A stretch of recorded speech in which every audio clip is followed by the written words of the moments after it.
भाडं भरता भरता जाणवलं की आपण स्वतःचं स्वप्न नाही तर दुसऱ्याचं स्वप्न पूर्ण करत आहोत. क्या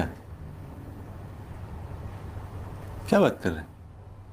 आजचा टॉपिक खूप पर्सनल आहे, renting versus buying your on house. कारण आपल्यासारख्या मिडल क्लास लोकांसाठी घर म्हणजे फक्त इन्व्हेस्टमेंट नसते, ते एक इमोशन असतं, फॅमिली असते, मेंटल पीस असतो, सिक्युरिटी असते आपली. आणि जेव्हा आपण रेंटवर राहतो ना तेव्हा एक नेहमी टेन्शन असतं डोक्यामध्ये की रेंट वाढवलं तर घरमालकाने आपल्याला अचानक खाली करायला सांगितलं तर मग घर नवीन कुठे शोधायचं, ते रेंट आपल्याला मॅनेज होणार आहे की नाही नवीन घराचं, अशा खूप साऱ्या गोष्टी डोक्यात असतात. बात तो सही है. अँड ट्रस्ट मी गाईज, या सगळ्यात पेनफुल फिलिंग म्हणजे कोणती असते माहिती आहे? जेव्हा तुम्ही कोणत्या तरी स्टोअरमध्ये जाता आणि तुम्हाला एखादी गोष्ट आवडते पण ती तुम्ही घेऊ नाही शकत, नॉट बिकॉज तुमच्याकडे पैसे नाही आहेत, पण ती वस्तू घेऊन तुम्ही ती घरात डेकोरेट करू शकता का कुणा दुसऱ्याच्या रेंटेड हाऊसमध्ये? गजब बेइज्जती है. माझा एक पर्सनल एक्सपिरियन्स होता. मी आयकियामध्ये गेले होते, तिथे मला एक पेंडेंट झुमर आवडला होता आणि मला तो इतका आवडला होता, मी ऑलमोस्ट 2-3 वेळा गेले, म्हटलं हा घ्यायचा आहे करून, पण मी तो कधी घेतलाच नाही. कारण तेव्हा मी रेंटवर राहत होते आणि तो म्हणजे तो सिलिंगला लावायचा पेंडेंट झुमर होता आणि मग त्यासाठी मला तो करावा लागणारी सगळी आटापिटा, तो खर्च, मी म्हटलं रेंटच्या हाऊसवर का स्पेंड करावं ते.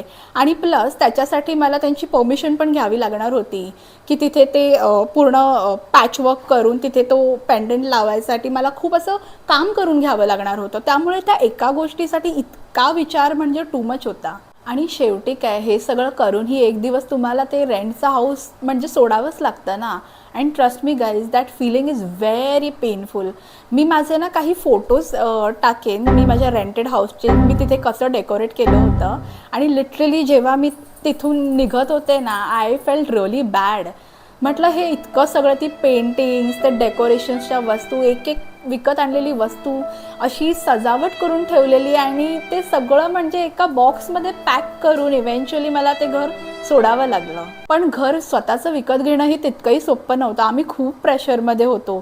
ते डाऊन पेमेंट अरेंज करणं, लोनची अख्खी प्रोसेस, मग ते EMIs मॅनेज करणं. आणि एक वेळ अशी आली, आम्हाला असं वाटायला लागलं की ते रेंटवर राहत होतं ना तेच बरं होतं.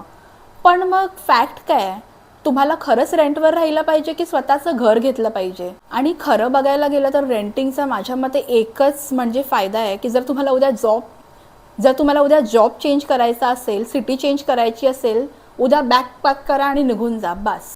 हो, पण रेंटिंग ना हे नेहमीच इझी नसणार आहे. कारण आता जशी महागाई होते, तुमचा आज जर रेंट 25,000 असेल तर तो येत्या 5 वर्षात 25,000 नाही राहणार आहे, तो 50,000पर्यंत पोचणार आहे. आणि एक रेंटेड हाऊस आपलेपणाची फिलिंग कधीच देत नाही.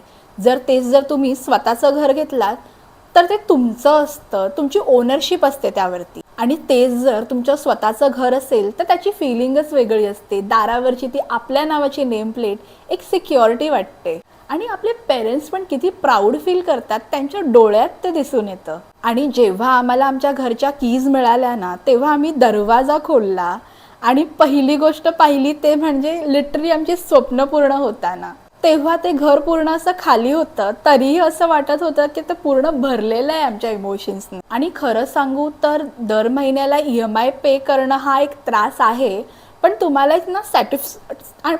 एक ना सॅटिस्फिकेशन पण मिळेल की तुम्ही EMI पे करताय पण तुमचं एक ॲसेट क्रिएट झालं आहे. आणि रेंटेड हाऊसचं काय, महिन्याच्या शेवटला पैसे गेले की विषय संपला. आणि माझ्या मते रेंटिंग हे तुम्हाला फ्रीडम देतं, पण ओनिंग हाऊस ही तुम्हाला एक स्टेबिलिटी देते. मी इथे असं अजिबात म्हणत नाही आहे की लगेचच घर घ्या, पण घ्या, कधीतरी घ्या, ती एक फिलिंग खरंच खूप वेगळी असते. आता तुम्हीच सांगा, तुम्ही काय निवडाल, रेंटिंग की स्वतःचं ड्रीम होम?